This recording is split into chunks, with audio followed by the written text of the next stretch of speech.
Laymen's evangelical fellowship స్థాపకులు దానియేల్ గారు 1954వ సంవత్సరం మే మాసము 21వ తేదీన చేసిన ప్రసంగము. యోహాను సువార్త 13వ అధ్యాయం 14వ వచనము. కాబట్టి ప్రభువును బోధకుడునైన నేను మీ పాదములు కడిగిన ఎడల మీరును ఒకరి పాదములను ఒకరు కడుగవలసినదే. మనం బైబిల్ చదివి ప్రార్థించినప్పుడు మనలో ఉన్న ఆత్మీయ మొక్కకు నీళ్లు మరియు ఎరువు ఇస్తాము. 9 ఆత్మఫలములు తప్పక పెరగవలసి ఉన్నవి. నీలో ప్రేమ ఉన్నది కానీ నీవు ఎదగట్లేదు. మనము క్రీస్తు స్వారూప్యతలో ఎదగవలను కాబట్టి మనము దేవునికి కృతజ్ఞులమై ఉండాలి. ఎందుకనగా ఆయన దీనత్వము కలిగి ఉన్నాడు.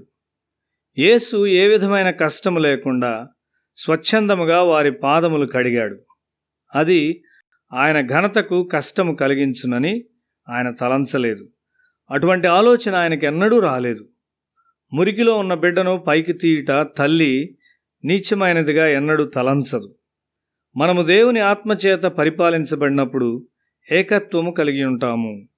ఆ సాయంకాలమున శిష్యుల్లో సఖ్యత లేకుండుట, అనైక్యత మరియు అయిష్టత ఉన్నవి. అది సాతాను పన్నాగం. ఇతరుల పాదములు కడుగుట సాధ్యపరుచున్నది క్రీస్తు ఆత్మయై ఉన్నది. ప్రపంచంలో వేర్వేరు ప్రాంతాల్లో ఆయన ప్రజలు మిషనరీలుగా ఉండుట దేవుని ఆత్మానుసారమై ఉన్నది. అనైక్యతను క్రీస్తు అంతం చేశాడు. ఒకసారి పాస్టర్ షీ గారి కూటములలో 2 మనుషుల మధ్య పోట్లాట వచ్చింది. అది అక్కడ జరుగుచున్న దేవుని గొప్ప పనిని పాడు చేయబోచున్నది. ఒక మనిషి మరి ఒకని కాలును కత్తితో పొడిచాడు. వ్యతిరేకమైన గుంపు అతన్ని కొట్టుటకు సిద్ధముగా ఉన్నారు.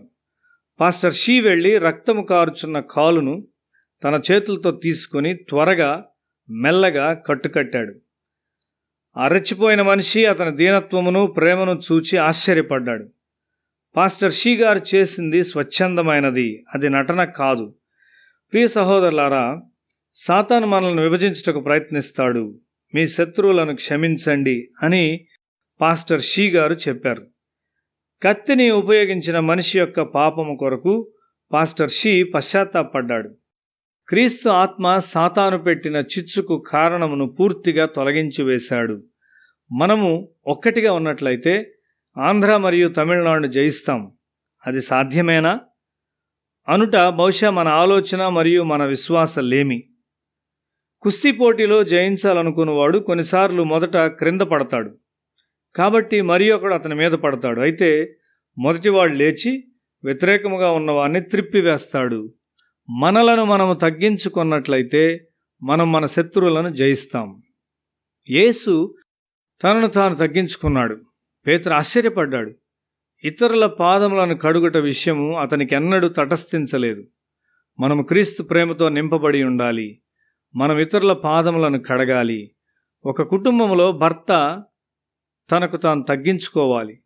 గ్రహించుటలో భార్య బలహీనరాలుగా ఉండును. శరీరము ఆత్మకు లోబడి ఉండాలి. అది క్రొత్త జన్మ. వివాహంలో ప్రజలు దేవుని రాజ్యమును మర్చిపోవుట సాధ్యం.